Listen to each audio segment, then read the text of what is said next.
love simple way of cooking and easy version on food, then this channel is for you.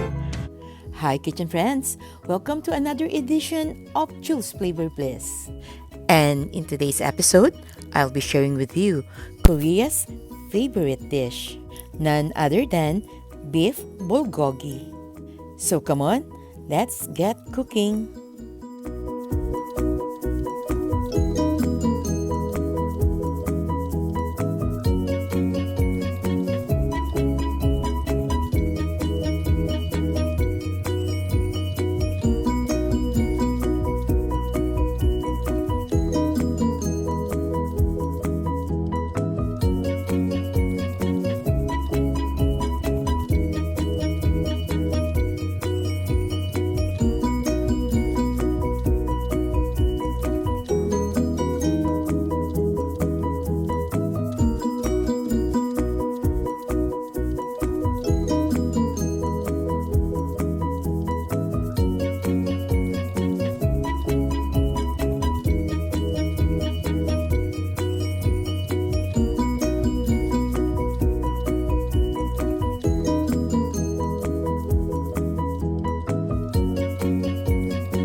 Jaran! This is our Korean Beef Bulgogi.